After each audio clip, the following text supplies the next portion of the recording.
Na habari za wakati huu mpenzi mtazamaji wa Alama Global popote ulipo duniani. Mimi ni Prince Nandonde ambaye tutakuwa pamoja mwanzo mpaka mwisho wa kipindi hiki. Kama unafungua TV yako kwa mara ya kwanza, kipindi kilichowani hivi sasa ni Ndoa Barazani. Leo katika Ndoa Barazani tuna wageni wawili ambao tutachakata hoja kubwa kweli kweli hapa studio kuhusiana na masuala ya vijana. Hoja inasema, je, vijana wanaandaliwa kabla ya kufikia hatua ya kuoa au kuolewa? Upande wangu wa kulia ninaye mgeni, naye atajitambulisha anaitwa nani, anatoka wapi, lakini pia tutamfahamu zaidi hapo baadaye, lakini pia upande wangu wa kushoto kadhalika atafanya hivyo. Na karibu upande wangu wa kulia. Asante. Kwa majina mimi naitwa Prince Mkoma, ni sabu chifu kwa mji wa Tunduma, kwa niaba ya chifu mkuu wa Unyamwanga pale Ndalambo, na mimi ni sabu chifu wake hapa. Lakini pia ni katibu wa baraza la kata Majengo, na pia ni paraligo msaidizi wa kisheria. Tuko 12 katika mji wa Tunduma, na NGO yetu ya wasaidizi wa kisheria inasimamiwa na TLS, Tanzania Law Society.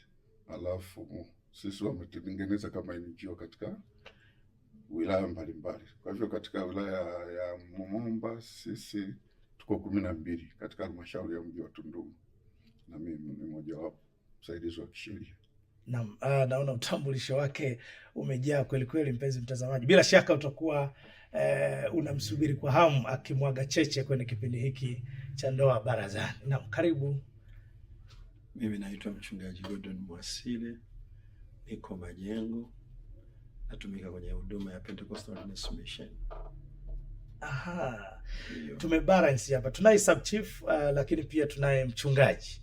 Bila shaka tutazungumza kwa kina zaidi, lakini pia nimesikia katika utambulisho wa sub chief yeye pia ni msaidizi wa masuala ya kisheria. Kwa hiyo tunaweza kupata ufafanuzi wa kutosha kuhusiana na eneo lake la kisheria, maana migogoro ya ndoa bila shaka inafika kwenye mabaraza mbalimbali ya kisheria Tanzania.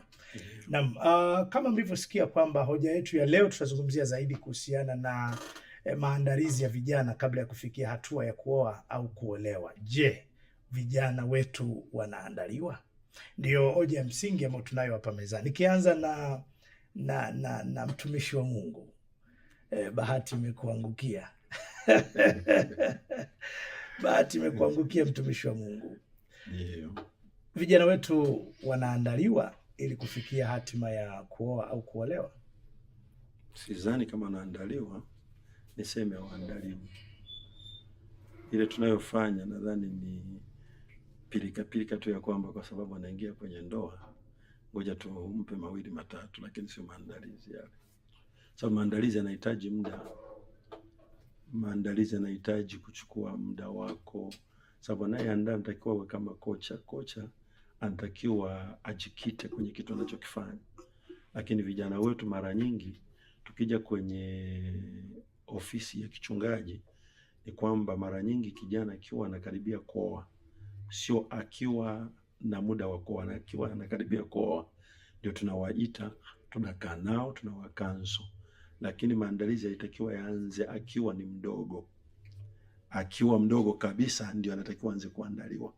Sababu kumbuka, nishajifunza kitu kimoja kwamba ndoa nikizaa mtoto wa kiume ana mke, kuna wakati atakuja kuoa. Na kwa nini natakiwa kama mzazi nichukue hatua ya kwanza kumwandaa kama mume wa mtu. Na wa kike, mchungaji ongeza sauti, ni kama unaongea una wasiwasi hivi. Nasema hivi, katika ndoa mara nyingi ukizaa mtoto wa kiume unakuwa na uhakika wa kwamba atakuja kuoa. Sasa kipindi namwandaa kama atakuja kuoa, anatakiwa tuanze maandalizi mapema. Akiwa mdogo anatakiwa ajitambue kwamba mimi ni mume wa mtu, na uhakika anajua mimi ni mke wa mtu. Lakini hao watoto tunawaacha, wanaenda shuleni, wanafanya wanayotaka, lakini baada ya kukua ndio tunakuja kwamba amefika kwenye kipindi cha adolescence, ndio tuanza sasa kuandaa. Baada ya kutoka shuleni ukaona anakuja anakuambia nataka kuoa, ndio sasa mnaanza kujaribu kumwelekeza vitu ambavyo unakuta huyu kijana ameshavijua muda mrefu. Lakini kama ni maandalizi, inatakiwa tuchukue muda, tunakaa na wale watoto, tunawafundisha akiwa wadogo. Hata kipindi anakuwa anajua mimi ni mume wa mtu, mimi ni mke wa mtu, watakuwa na heshima hiyo hata kipindi wanaingia kwenye ndoa. Naam, watakuwa na heshima hiyo mpaka kipindi wanachoingia kwenye ndoa.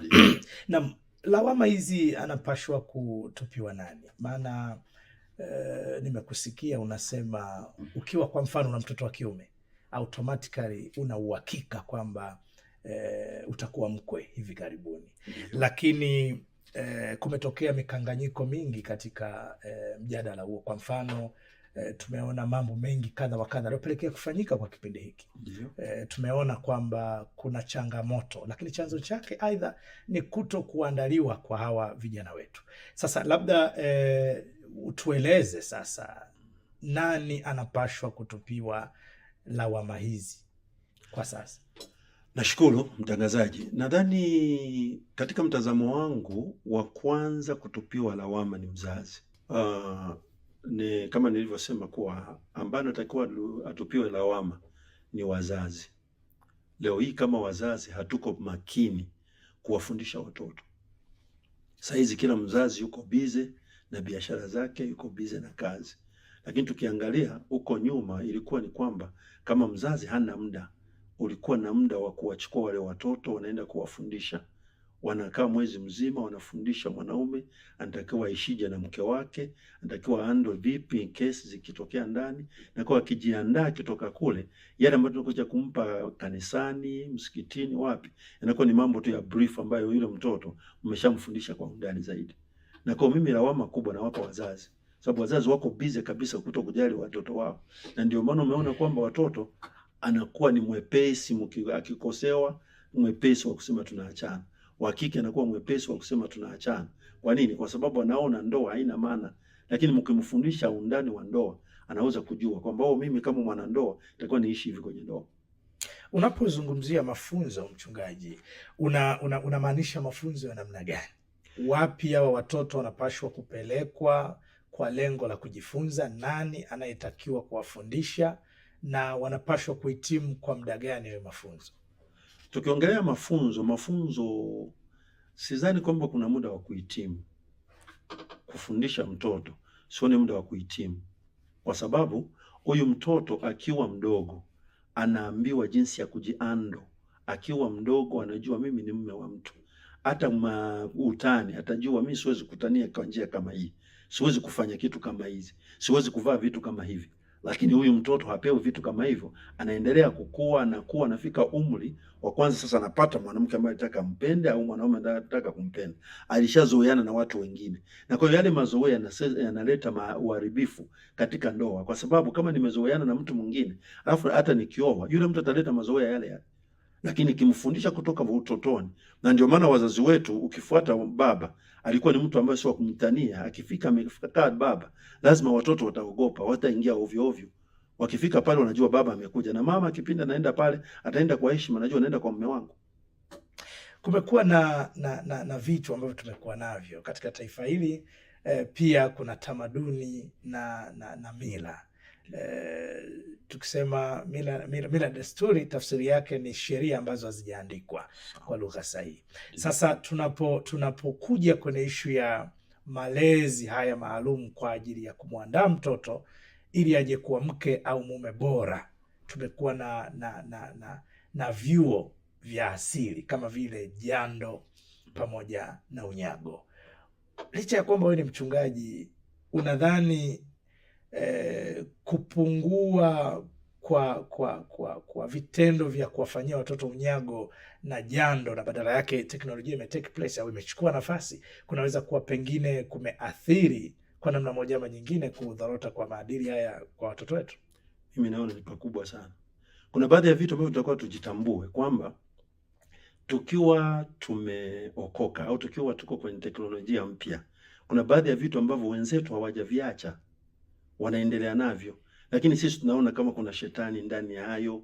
Kwa sababu tukiweka mfano, tukachukua watu ambao ni wazima, wazee wa kanisa, wanawachukua watoto, wanakaa nao, wanawafundisha, wanawaelimisha, wanakaa kuwafundisha kwa undani. Kuna kosa gani? tusiweke vitu kuonekana kama tuko kisasa zaidi. Ule ukisasa ndio umetuharibu kabisa. Ukisasa umesababisha ndani mwa majibu ambayo sio sahihi. Mwanaume anafanya anachotaka kwa sababu anaona si ni kisasa. Lakini tukiwachukua watoto kule ambako walikuwa naenda kufundishwa, wanafundishwa jinsi ya kuexpress kwenye ndoa, jinsi ya kuongea na mke wako, jinsi ya kuongea na mume wako. Sasa leo hii mwanamke anakuja kufundisha siku 2-3, ni vitu ambavyo unaweza kusahau. Hata wewe mwenyewe ukiwa shuleni, leo hii kwa muda ambao unakaa shuleni miaka 12, 11 na 13, wengine 11, hauwezi kusahau vyote. Kuna vitu ambavyo utakumbuka. Lakini huyu mtu amemfundisha miezi 6 kwa sababu anaenda kuoa. Hiyo miezi 6 anasahau. Ambavyo alivyokuwa atakaendelea hivyo hivyo. Kama alikuwa mbisho ataanza kubishana na mke wake, mwisho wanaanza kupigana. Baadaye wanaachana. Na kwa tunaanza kulaumu, unajua ni nani? Na kwa hapo tunaanza kutafuta mtu wa kulaumu. Lakini tukiwa na muda wa kukaa na watoto na kuwafundisha, kuwaelimisha. Ukisoma kwenye Biblia, kwenye kitabu cha Kumbukumbu la Torati, Musa anawaambia, anasema, wafundisheni watoto sheria, waifunge katika mioyo yao, isije ikawatoka, ili wasitoke kwenye njia hiyo. Sasa kama Biblia inasema hivyo, kwa nini tusiwafundishe mambo ya ndoa? Kwa nini tusiwafundishe jinsi ya kuishi na mke? Ili ajue kwamba nikifanya hivi ili ni kosa kabisa. Lakini tukilichukulia wepesi, ndio maana watu wanalichukulia wepesi. Leo nikioa, kesho nafukuza, kesho naenda kutafuta mwingine, na familia wana support kwa sababu hawajawafundisha chochote. Na aidha wao wenyewe hawajafundishwa. Ndio. Kwa sababu leo hii hatuna watu ambao tunaweza kufuata, ambao tunasema hawa ndio wanaweza kutufundisha. Baba zetu hawajafundishwa. Na wao waliingia hivyo hivyo kwa sababu baba zetu niseme babu zetu tulikuwa tunawaogopa waweze kutuambia mambo ya siri mpaka tuende sehemu nyingine, lakini kulikuwa na muda wa kufundishwa, wanakaa wanawaelekeza jinsi ya kwenda, na kwa hiyo wanatoka pale angalau kulikuwa na nafuu. Sasa angalia saizi. Kila mmoja anawaza leo nikikutana na mwanamke njiani huyu nampenda. Na kwa hiyo wanabebana hivyo hivyo. Na kwa baada ya siku 2 upendo unaisha kwa sababu ni tamaa hizi, hatupendi. Ni tamaa. Mtu anamtamani mtu, anamuoa, baada ya siku 2 atachoka naye anaenda kutafuta mwingine. Nice. Nitarudi kwako mchungaji, na nina maswali kadhaa muhimu kweli kweli. Tutajiandaa kwa namna ya kipekee. Ninapokurudia kwa mara nyingine tutazungumza hoja kabambe sana. Kama unaendelea kufuatilia kipindi hiki au ndio umekikutia katikati kinaendelea, kipindi kilichohewani hivi sasa ni Ndoa Barazani. Tuko hapa kujadili kwa upana zaidi kuhusiana na mmomonyoko wa maadili kwa vijana wetu ambao hivi sasa wanaingia kwenye ndoa. Swali lililo mezani ambalo linajadiliwa hivi sasa ni je, watoto hawa, mabinti, vijana wa kiume wanaandaliwa kabla ya kuingia kwenye ndoa? Naam. Nirudi sasa kwa sub chief. Huyu ni msaidizi wa chifu, lakini pia anajihusisha na masuala ya kisheria. Tutazungumza mambo mengi na yeye, lakini nielekeze moja kwa moja swali langu muhimu kwako. Kama ulivyokwisha kusikia Mheshimiwa Sub Chief, nataka kufahamu kutoka kwako, tatizo limeanzia wapi?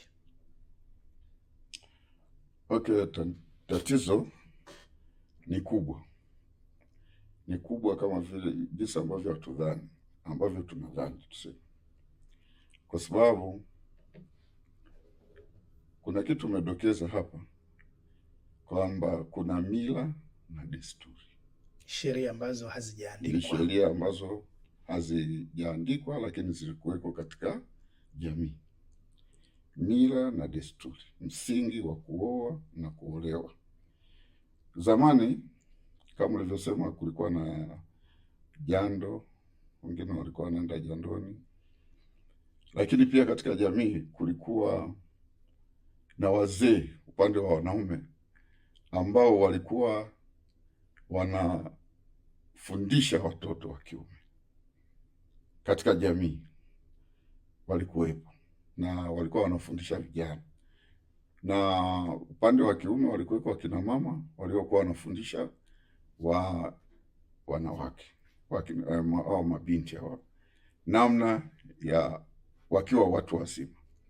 Kwa mfano, walikuwa wana mtoto wa kike akibadilika kiingia katika ukubwa, ilikuwa ni sherehe, ni vigelegele kwa kina mama. Asubuhi na mapema wanamchukua, wanampeleka mtoni kumwogesha, na kule ndiko wanaanza sasa mafundisho ya utu uzima, na wakikuta yule mtoto na walikuweko mabibi wanamkagua kama huyu mtoto ameanza tendo la ndoa kabla, walikuwa wanajua na walikuwa wanamchapa kuliko anachapa sana kule mtoto. Kwa hivyo mabinti walikuwa wanaogopa, lakini watoto wa kiume pia walikuwa wanaandaliwa. Kwanza wanaandaliwa katika kuoa au kuolewa, unaandaliwa kiakili, unaandaliwa kinguvu, yani kuwa na nguvu ya kuhimili katika ndoa. Kama zamani walikuwa sana wanawafundisha namna ya kufanya kazi za mikono, fani mbalimbali.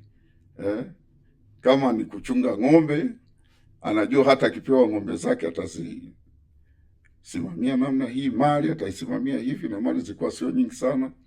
Kwa hivyo wale wa vijana walikuwa wanaingia katika kuoa wakiwa wamehitimu kabisa, na utakuta wakiingia katika kuoa, akitaka kuoa kwanza anaenda kwa wazazi. Anaweza kwenda kwa wazazi, mtoto wa kiume anajua amempenda fulani, labda amezungumza na binti fulani, anasema mimi nataka kuoa kwenye ukoo wa kina Siame. Yule baba yake anasema kina Siame wako wengi. Siame gani? Anamwelekeza kwamba Siame fulani fulani. Mwanangu, ule ukoo sio mzuri, na ushauri usifanye nini, utatuletea matatizo hapa nyumbani. Basi ni njia mojawapo tu ya kumdirect mtoto namna ya kuoa, na mtoto anasikiliza, chagua mwingine binti, si tuko tayari. Maana zamani waliokuwa wanatoa mahali ni wazazi wenyewe. Kwa hivyo binti anakuja pale nyumbani, familia imemkubali, upande wa pili wamekubaliana.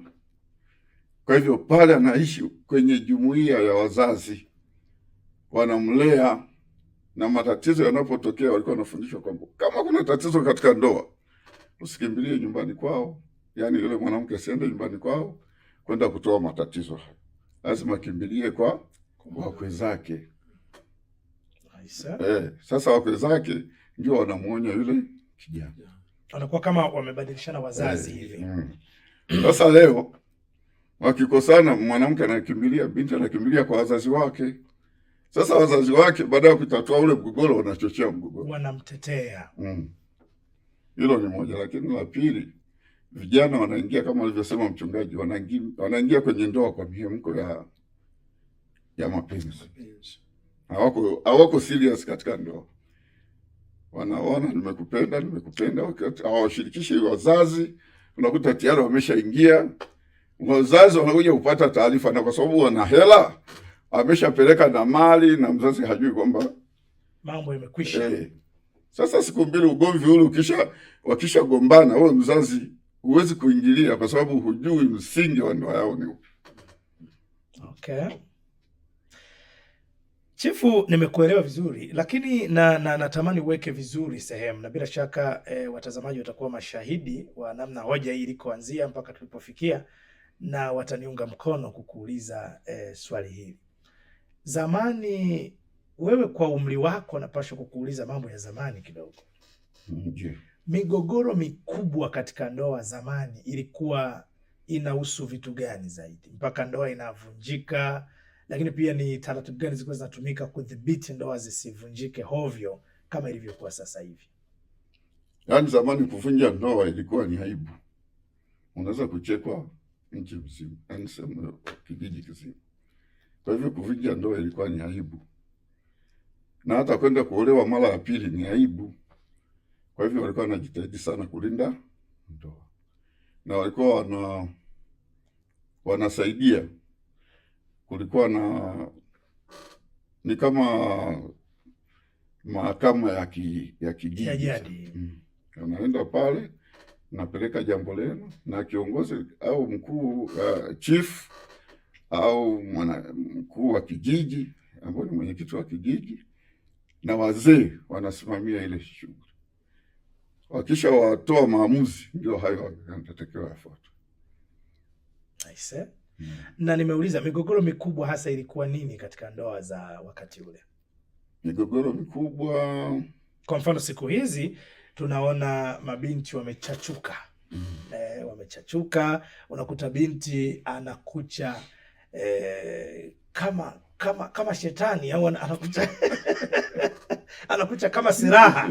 Yaani katika hali ya kawaida urembo unapitiliza. Anashindwa kupika, anashindwa kufua nguo za mume wake, anashindwa kudeki na kila kitu anategemea wakati mwingine binti wa kazi. Yaani hata mambo ambayo pengine binti wa kazi asingetakiwa kufanya, tunaona inamlazimu ayafanye kwa sababu ya namna ambavyo bosi wake yuko, bila kujali kwamba ile ni ndoa yake. Lakini tumeona pia athari za kimitandao ya kijamii kuenenda kisasa.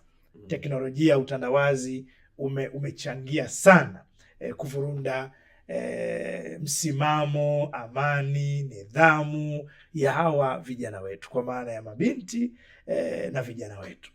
Sasa zamani vitu hivi havikuwepo, ndio maana nimetaka kujua pia migogoro mikubwa ya zamani ilikuwa ni nini. Nitakuuliza pia kuhusiana na ugoni, lakini ningependa kufahamu mchungaji anacheka. Ningependa kufahamu migogoro yenu mikubwa ilikuwa ni nini? Mlikuwa mnasuluhisha vitu gani?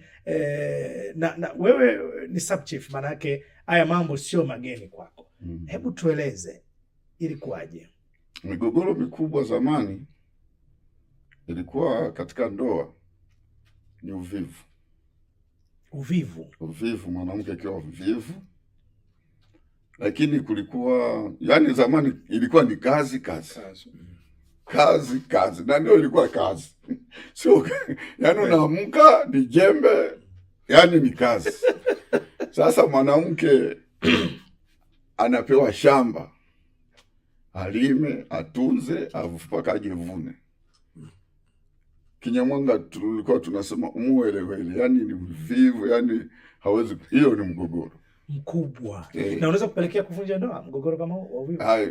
Maana unaposema mgogoro inategemeana na jinsi utakavyosuluhishika. Mwisho wake inaweza kuvunja kwamba sasa mwanangu na mke kamoja, aidha wewe mke mwingine, lakini ukikaa na huyu utakufa na njaa. Unaona? Kwa hivyo mwanaume ndiye anaamua kwamba hapana baba, mimi si wewe mke wa pili, nataka bora huyu ni mwache, ni wewe mwingine. Hiyo ni uamuzi wao. Sasa kitu kingine ilikuwa, unajua zamani kama ulivyosema, ni mambo madogo sana yaliyokuwa yanavunja ndoa ukilinganisha na leo. Nimezungumzia uvivu, lakini unaweza kukuta mwanamke hajui kupika tu, anapika ugali mbichi, anafanya hivi vitu vya ovyo vinapelekea hivyo. Lakini ile mambo mengine ambayo leo hii yanaweza kusuluhishika yalikuwa ni madogo. Mwanamke yani ni msemaji kuliko mwanaume ndani ya siku hizi. Zamani. Wanakuwa mmoja akiwa msemaji. Yani kitu kidogo anaweza kusema, kasema. Yani mpaka mwanaume anachoka. Inaweza kusababisha, yani yeye ni msemaji, sio kwamba siku moja mgogoro ukitokea mwanaume mwenyewe anasema sije nifanye nini. Maana ni kelele mwendo. Siku hizo wanaita gubu. Yani lakini kitu kingine ambacho nilikiona, hata wakati tunaoa sisi, mzee alikuwa anatuambia makabila fulani, sitaki kuyataja kwa sababu ni kwenye TV, hayo usioe kabisa. Yani usioe mwanangu, jitahidi usioe kabila hili na hili na hili. Walikuwa wanatoa tahadhari. Maana unakuta kabila moja ukiwaoa, ukimkorofisha tu anaenda kusimama kwenye kisuguo, anatukana matusi, yani ambao kijiji kizima kinasikia, ambapo mgomvi ulikuwa wa ndani.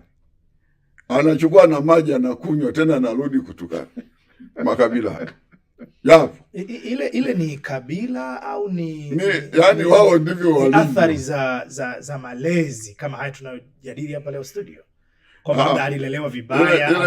Yani wenyewe ni tuseme upande wao ni wakali, sio mafundisho, yaani automatically wale ni wakali. Yaani kama ukimkuta mtu mzuri, yaani ni wachache, wengi ni wale wenye kupandisha pressure juu. Sasa ile ilikuwa inapelekea, yaani anaweza kutukana wewe, baba, mama, nani. Hasa mtoto sio katuletea hayo matatizo. Chonde. Lakini la lingine hata mambo ya kutokuwa waaminifu yameanza zamani. Yalikuwepo. Na watu walikuwa wanatozwa kama ulivyouliza. Kwenye ugoni sasa. Ugoni sasa. Kisha kamatwa unatozwa ng'ombe. Unaweza kutozwa ng'ombe 3, 2. Alafu mke anakuachia au ilikuwa ina? Alafu mke anakuachia. Umetoa faini. Sasa mwenye mke inakuwaje? Mwenye mke zamani akishatoa walikuwa wanamaliza. Na kama hawamalizi, ina maana ugomvi unaendelea. Yaani ina maana athari yake itakuwa kubwa sana. Wazee inabidi walimalize haraka, kwa sababu yule mtu anaweza kumvizia mwenzake mpaka ukashangaa amekufa. Kwa hivyo ili mlimalize, amlipe, alizike. Lakini mkiliachia njiani, ina maana mmeacha. Kwa hivyo ugoni alipe. Na wengi walikuwa akilipwa anamwacha yule mwanamke, anaoa na mwanamke mwingine. Hapo ugomvi umeisha. Aisa.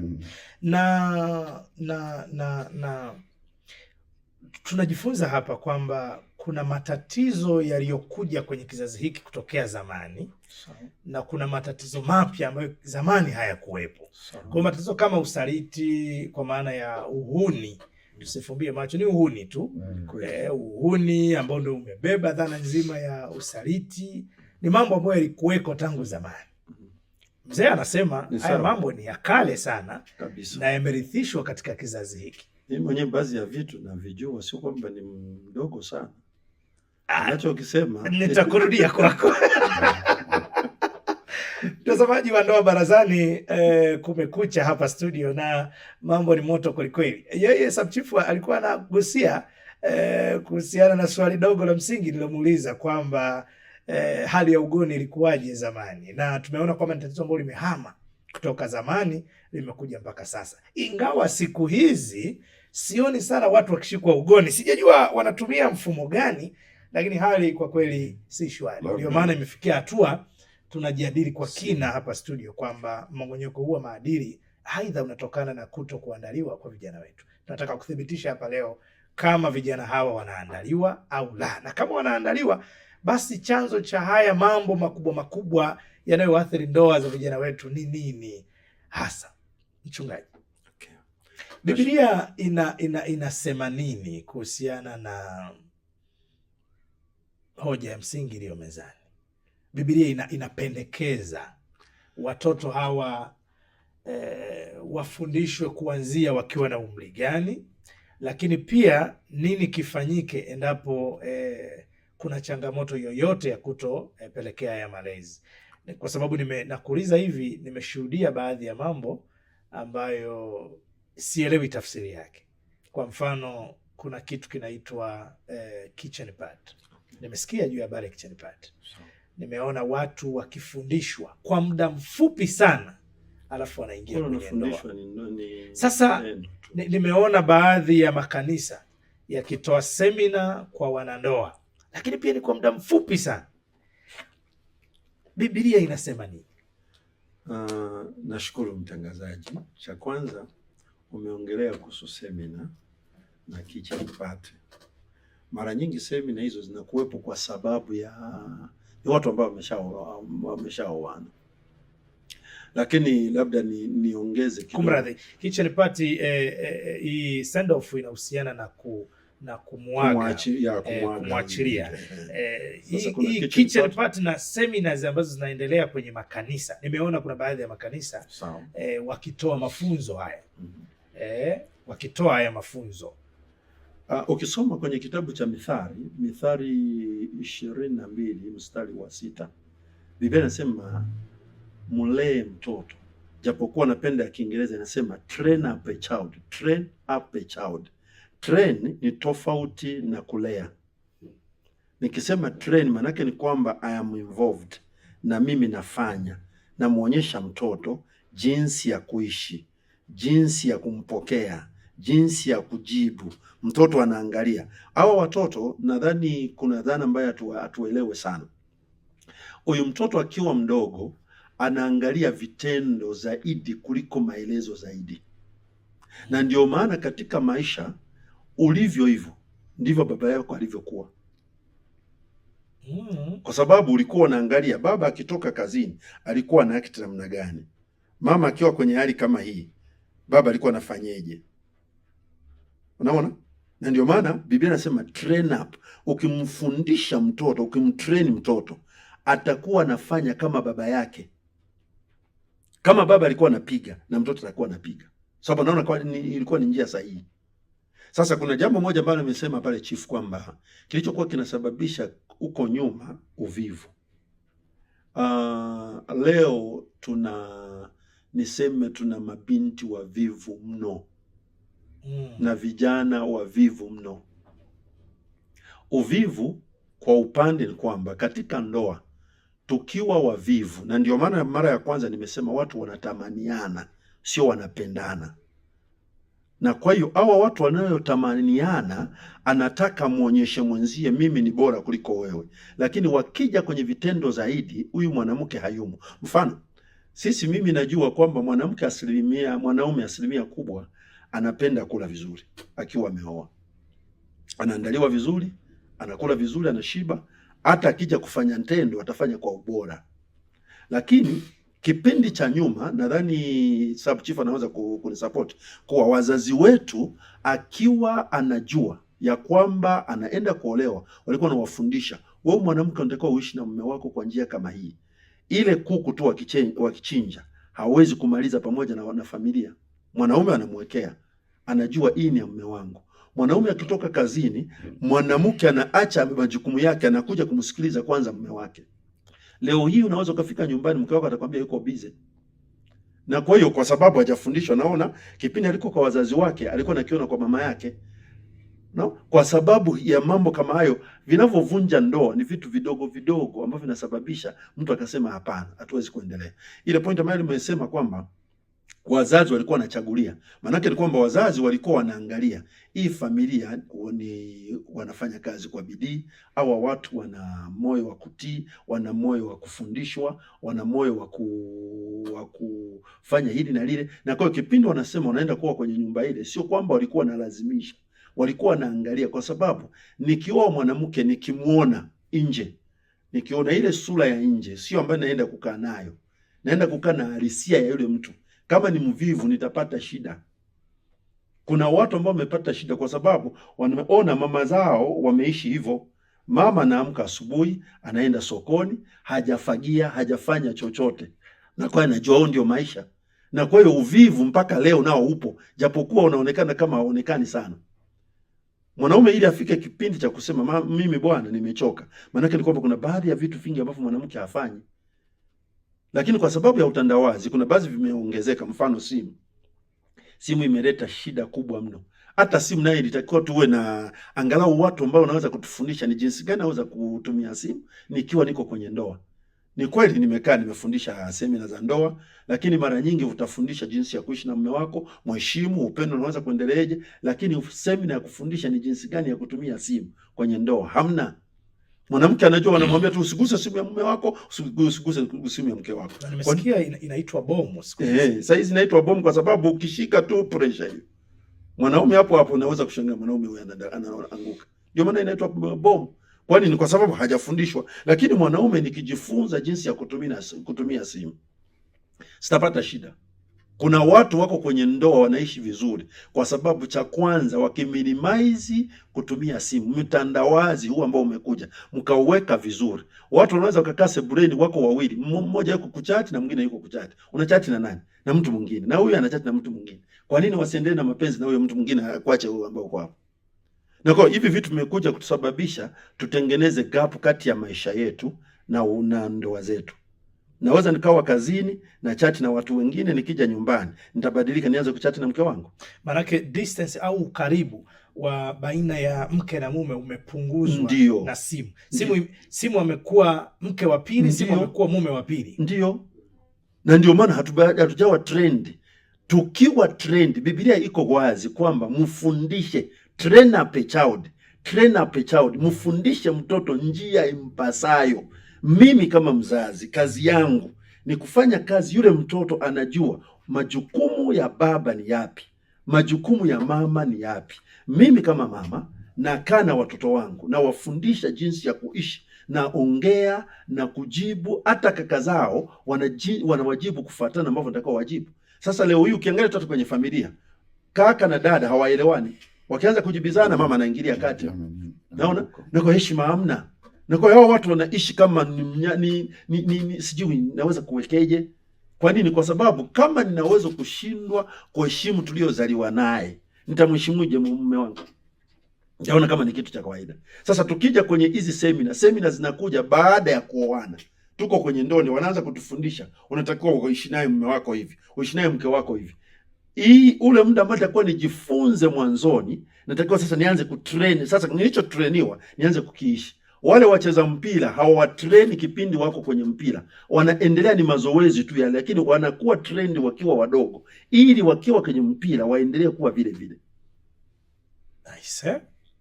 Mchungaji amezungumza kitu cha kipekee sana alipokuwa akijibu swali hili kwamba je, vijana wanaandaliwa kabla ya kufikia maamuzi au hatua ya kuwa mke au mume? Wanaandaliwa. Mchungaji ameongeza kitu cha kipekee sana. Imeonekana simu ni tatizo kubwa mno. Sio haijalishi ni nyumba ya aina gani, wanasiasa sijui wanaosali ambao hawasali, simu ni bomu mbaya mno. Hata wewe hapo ulipo, simu yako ukifika nyumbani utaiweka mfukoni, mke wako akitaka kushika unasema simu yangu sitaki kugusa. Kwa mimi nithibitishe tu mbele ya umma kwamba nithibitishe ndani ya umma kwamba simu yangu mimi haijawahi kuwa bomu. Unajua haiwezi kuwa bomu. Kinachosababisha iwe bomu ni uaminifu. Nadhani niliongea hata mara iliyopita. Nilisema kilichovunja mambo yote, kwa sababu uaminifu unatokana na kipindi ni mdogo. Tunafundisha mtoto kuwa mwaminifu akiwa mdogo. Sasa tukimwacha akue, hawezi kuwa mwaminifu akikua. Hawezi kuwa mwaminifu akikua. Samaki mkunje angali mbichi. Ndio, na kwa akiwa mwaminifu kwa kitu kidogo, acha pesa mezani. Mtoto akichukua anasema ni mimi nilichukua. Ukiona mtoto amechukua pesa anasema sijui, hata akija kwenye ndoa itakuwa hivyo hivyo. Atakuwa kama alivyokuwa mtoto. Ndivyo. Kwa hiyo kanisani tunamwambia uaminifu. Sasa huku nyumbani, kwa sababu kanisa linaanza na familia. Serikali au tunaoona wote wabunge nini wametoka kwenye familia. Sasa kama familia hawakuwa waaminifu, mpeleka bungeni atakuwa mwaminifu? Hatari. Na kwa hiyo tunatakiwa turudi kama wazazi, tutafute muda wa kukaa na vijana wetu, tuwafundishe. Hivi vyote ni hatua kwa hatua. Simu, kuna mtu ambaye anaweza akakufundisha ukaanza kutumia simu bila shida yoyote. Lakini kwa sababu kila mtu akinunua simu anataka ajifunze mwenyewe. Sasa kipindi najifunza mwenyewe unakutana na mwingine ambaye hastahili kutumia. Wenzetu wazungu mbona wanafundishana? Wanakuambia umri huu hauwezi kutumia simu kama hii, umri huu hauwezi kutumia simu kama hii, umri huu unaweza kutumia simu kama hii. Lakini sisi kila simu mtoto anaweza akachukua. Mfano leo ukienda kwa vijana ambao ni adolescents, simu ambazo wanazo kubwa 90% ni za kuangalia mambo ya ngono tu. Sasa huyu mtoto ameangalia hiki kitu. Kumbuka kuna athari ya kuangalia picha za ngono. Tamaa inaleta tamaa katika maisha ya mwanadamu. Pornography pictures. Ndio. Na kwa inaleta tamaa kwa mtoto. Sasa huyu ni mtoto mdogo hajaoa. Akija kuoa ameshaanza na kwa anaanza kuona ningepata labda kama ile ambayo niliangalia. Ningefanya kama walivyofanya pale. Yale mafundisho ni ngumu sana kuyafuata. Na kwa inahitaji kufundishwa.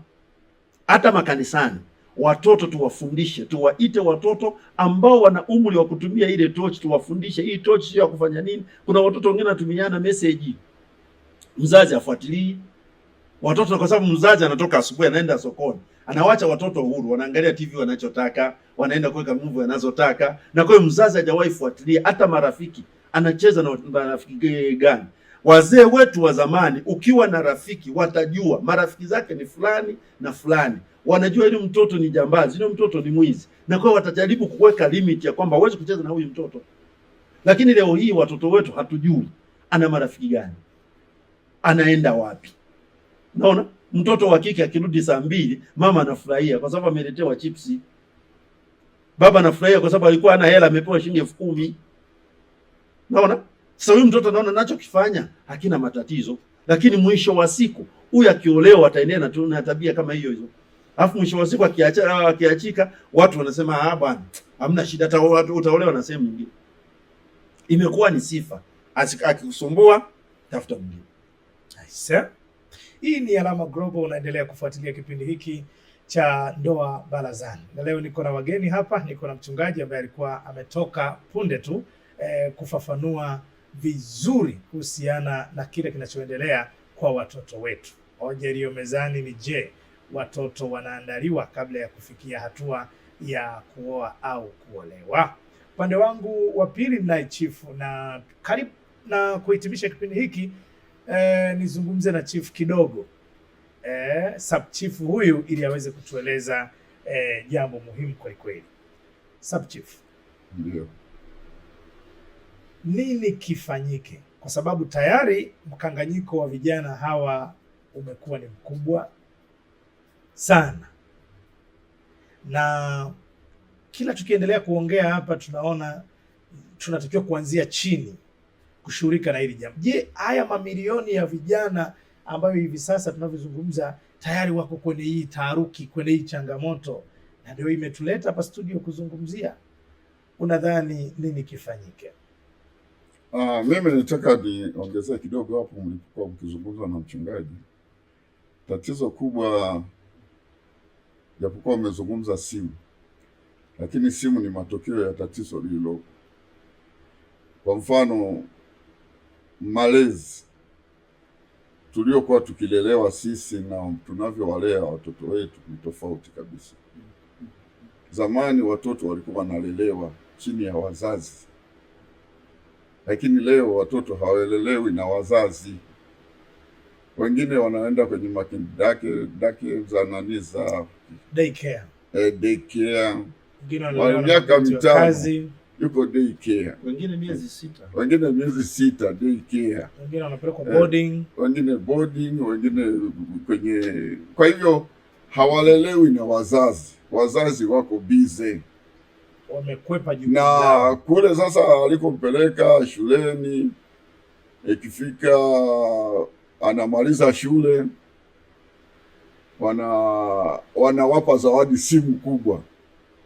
Walikuwa wanajifunza theory, sasa wanaenda kwenye practical, kwa sababu wanapewa simu kwamba kile mlikuwa mnajifunza sasa angalieni nyinyi wenyewe, alafu hawafundishwi kama alivyosema. Kwa hivyo hilo limekuwa tatizo. Familia haikai, yani wewe unakaa na mtoto wako, unachelewa, unakuja saa 2, wewe umelala baba. Asubuhi mtoto anachukuliwa na mama au mfanyakazi kumpeleka shuleni. Baba unaondoka, mama anaondoka. Huyo mtoto atalelewaje? Nani atakaye kumfundisha?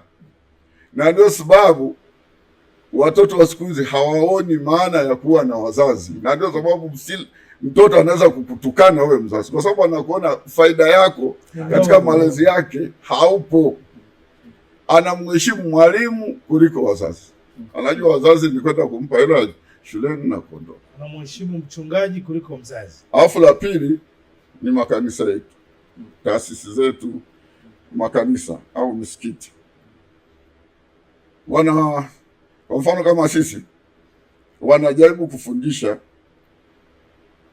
kule kwa kanisani kwetu, wanatufundisha kwamba mtoto anaanziwa kulelewa akiwa tumboni.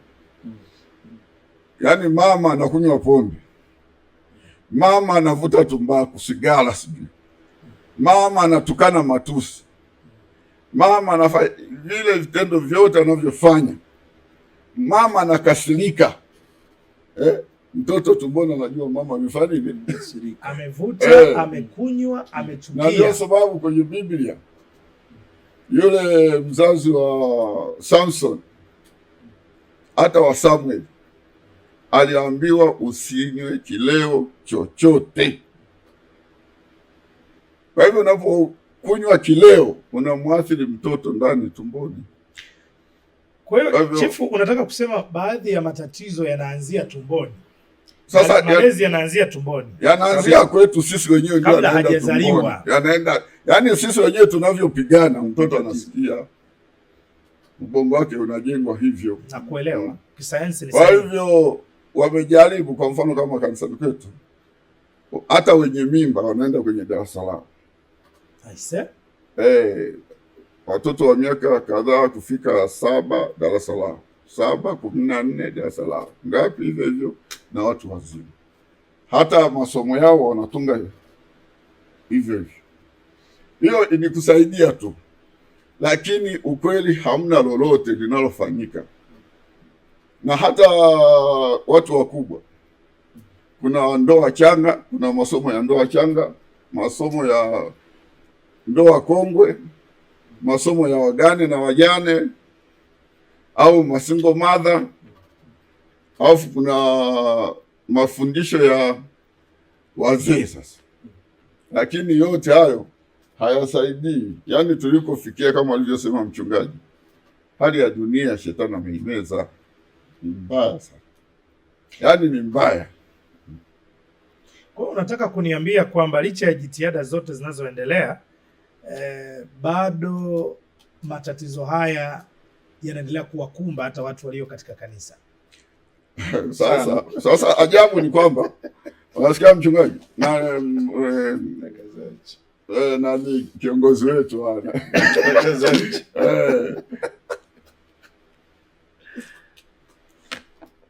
yaani ni kwamba, kwa sababu mimi nimetumika sana kanisa, watoto wa wachungaji ndio hali mbaya zaidi. Hata mzee naweza kuwa umepona wewe, lakini hali ni mbaya. Kwa nini? Kwa sababu sisi ambao wachungaji au wazee wa kanisa kama sisi, kile tunachofundishwa kanisani sio kile tunachokitenda nyumbani. Watoto wanaona leo baba amempiga, mama amemfanya nini, baba amefanya hiki, afu kanisani unatoa baraka, upako. Ndio hapa tunapigwa fiti. Na wanasema mtu wa kwanza kukuamini ndani ya kanisa ni mke wako. Hata kama unahubiri, angalia mke wako. Ukiona mke wako anasinzia, acha mahubiri hayako.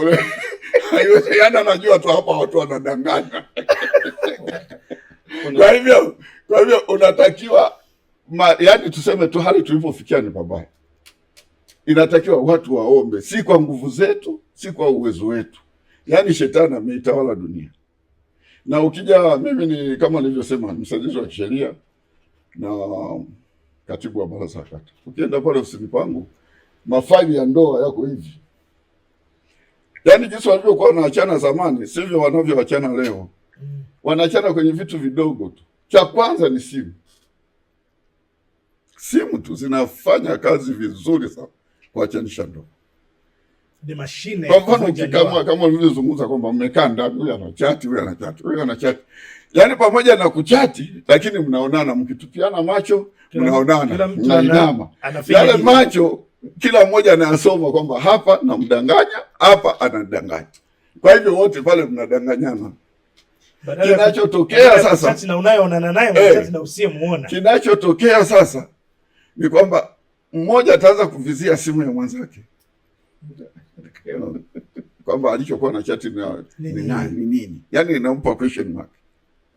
Kwa hivyo simu ni kitu kibaya sana, lakini cha pili ni uchumi. Kuna uchumi wa aina mbili.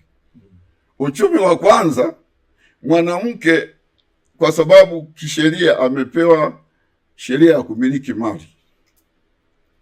Mwanamke kumiliki mali sio mbaya.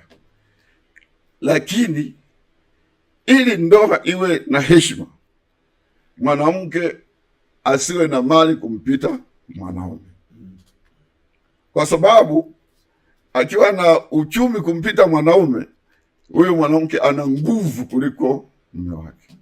Na mimi nimeona, wewe unajua, niko nasafiri kwenda Zambia nini, wengi idadi kubwa tulivyoona waliokuwa wanasafiri wanawake kwenda Zambia wanaacha mabwana zao, ndoa zao hazikusimama, hazipo tena. Yani tulikuwa tunaziona tu zinamomonyoka, kwa sababu mwanamke unapomkataza kwamba safari usiende Zambia au usifanye hiki alichokuwa anafanya na kimempatia manufaa, hapo mwelewani, yuko tayari kuchagua mume au uchumi, na mara nyingi wanachagua wanaangukia huko.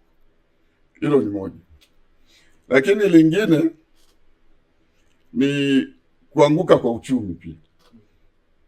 Yani uchumi ulikuwa unaenda vizuri, sasa sasa kuja kusimamisha vizuri, wanaona mwanamke umeyumba, huna kitu.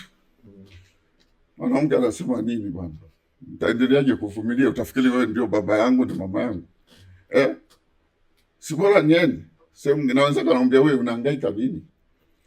La mwisho ni sheria zetu sisi wenyewe, hizo ziona katika utendaji wa kazi, zile 50-50, zile 50-50, yaani kwamba mkiachana, mmechuma mali, mkiachana nagawana pasu. Sasa ile nayo inasababu katika mji wetu wa Tunduma, hilo ni mbaya zaidi. Nazungumza kama katibu wa baraza la kata, ni mbaya zaidi, kwa sababu inawapa kiburi watu kuvunja ndoa. Akiona wamefika mahali nina mtaji na anajua kabisa tunagawana, hata kama nyumba iko moja itauzwa, hiyo mtagawana, au wewe kama mtakuwa na hela mpe mwenzako aondoke nusu, wewe ubaki na nusu. Kwa hivyo nayo inachangia sana. Sasa umesema nini kifanyike? Hilo ni gumu. Kila ndoa ina changamoto zake. Mimi nachoona kwanza ni kumwachia Mungu. Wote muwe wacha Mungu, inasaidia kidogo. Mkiwa wacha Mungu, kila mmoja naomba ndoa yangu idumu, nafikiri hapo inaweza kufika mahali ikawa vizuri zaidi. Lakini nje hapo, sheria, kuna ndoa zingine hata akija kiongozi mkubwa, hata aje jaji kuwasuluhisha hawezi, labda Mungu peke yake. Wachungaji wana changamoto, wanajua wanavyopitia, lakini ndoa ni changamoto kubwa sana sana. Na kwa hivyo unahitimisha kwa kusema suluhisho alijapatikana moja kwa moja.